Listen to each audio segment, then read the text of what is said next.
বিছানায় বসে ভুলেও খাবার খাবেন না, খেলে তিনটি বিপদ আপনার সংসারে চলে আসবে। এটা আমরা অনেকেই জানি না। বিছানায় যেখানে আমরা ঘুমাই, যেখানে স্বামী স্ত্রী একসাথে থাকে, একসাথে মিলন করে, এই জায়গাগুলোতে আপনি কখনো খাবার খাবেন না, তাহলে আপনি বিপদে পড়ে যাবেন, কারণ শয়তানের বদনজর লেগে যায়। বিছানায় যেখানে আমরা রেস্ট করি, যেখানে আমরা শুয়ে থাকি, স্বামী স্ত্রী একসাথে ঘুমায়, একসাথে একেবারে বিশেষ সময় পার করে, এই সময়টা কিন্তু জিন জাতি কিন্তু আমাদের সব জায়গায় থাকে। এই বিছানা যখন আপনি খাবার খাবেন, তখন জিনদের বদনজর আপনার লেগে যেতে পারে। এক নাম্বার যে সমস্যা হবে সেটাই হচ্ছে আপনি জিনদের সমস্যার ভিতরে পড়ে যাবেন, আপনার রিজিকের ভিতরে বরকত কমে যাবে। আপনি জিনদের বদনজর যখন লেগে যাবে, তখন কিন্তু বদনজর পড়ার কারণে আপনার রিজিকের ভিতরে বরকত কমে যাবে, রিজিকের ভিতরে কোনো বরকত থাকবে না। এজন্য অবশ্যই যদি রিজিকে বরকত পেতে চান, আপনি বিছানায় খাবার খাবেন না। নবীজি সাল্লাল্লাহু আলাইহি সাল্লাম কখনো বিছানায় খাবার খেতেন না। নবীজি সাল্লাল্লাহু আলাইহি সাল্লাম দস্তরখানা বিছিয়ে খাবার খেতেন, এবং যেই ঘরে ঘুমাতেন সেই ঘরে তিনি খাবার খেতেন না। তিনি পাশে একটু আলাদা করে, আপনি ফ্লোরে খেতে পারেন, অথবা আপনি ডাইনিং এ খেতে পারেন, অথবা আপনি অন্য একটা রুমে খেতে পারেন। নবী সাল্লাল্লাহু আলাইহি ওয়াসাল্লামের সুন্নাতকে বাস্তবায়ন করার জন্য আপনি নিচে বসে খেতে পারেন দস্তরখানা বিছিয়ে, এটা খাওয়া সুন্নাত।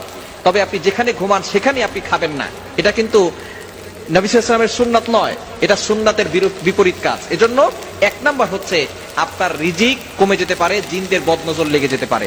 দুই নাম্বার হচ্ছে যে যারা বিছানায় বসে খাবার খায়, তাদের অসুস্থতা সব সময় লেগে থাকে, অসুস্থতা কখনো যায় না।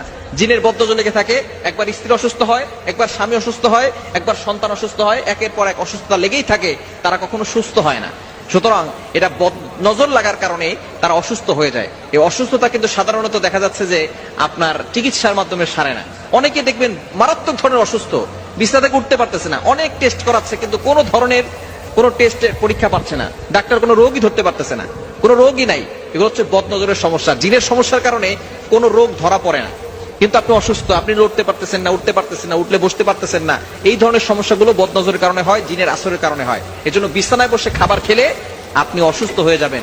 আপনি অসুস্থ হবেন, একটু সুস্থ হবেন, আপনার স্বামী অসুস্থ হয়ে যাবে, অথবা আপনার স্ত্রী অসুস্থ হয়ে যাবে, আপনার সন্তান অসুস্থ হয়ে যাবে। এজন্য যারা বিছানায় খায় দেখবেন তাদের অসুস্থতা লেগেই থাকে। এবং তিন নাম্বার যে সমস্যাটা, সেটা হচ্ছে স্বামী স্ত্রীর ভিতরে ঝগড়া লেগেই থাকে। স্বামী স্ত্রীর ভিতরে মিল মহব্বত থাকে না, সব সময় ঝগড়া লেগেই থাকে। ছোটখাটো বিষয় নিয়ে ঝগড়া করতে করতে অনেক বড় বিষয় চলে যায়। এজন্য এই জিনের বদনজর থেকে বাঁচতে আপনি বিছানায় খাবার খাবেন না। যেখানে ঘুমান সেখানে খাবার খাওয়া রাসূলুল্লাহ সাল্লাল্লাহু আলাইহি ওয়াসাল্লামের সুন্নাত নয়। এখান থেকে আমাদেরকে দূরে সরে আসতে হবে, এবং অবশ্যই সুন্নাহ মেনে তারপরে জীবনটাকে পরিচালনা করবেন।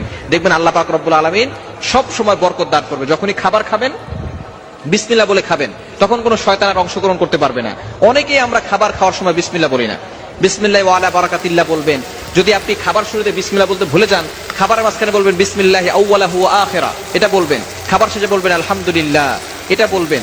আপনি যদি এগুলো পড়েন, বিসমিল্লাহ বলে খাবার শুরু করেন, তাহলে শয়তান সেখানে অংশগ্রহণ করতে পারবে না, এবং আপনার খাবারের ভিতরে বরকত হবে এবং রোগ প্রতিরোধ ক্ষমতা বাড়বে। ওই খাবার খেয়ে আপনি ইবাদত করে মজা পাবেন, কিন্তু যখন বিসমিল্লাহ বলে না, তখন খাবার খাওয়ার পরে শরীর ছেড়ে দেয় এবং শয়তান তার ভিতরে বাসা বাঁধে, যার কারণে সে অলস হয়ে যায়। এজন্য এই বিষয়গুলো খেয়াল রাখবেন। যদি সংসারে সুখ চান, শান্তি চান, তাহলে অবশ্যই নবী সাল্লাল্লাহু আলাইহি ওয়াসাল্লামের সুন্নাহকে বাস্তবায়ন করেন, তাহলে দেখবেন জীবনে সুখ আসবে।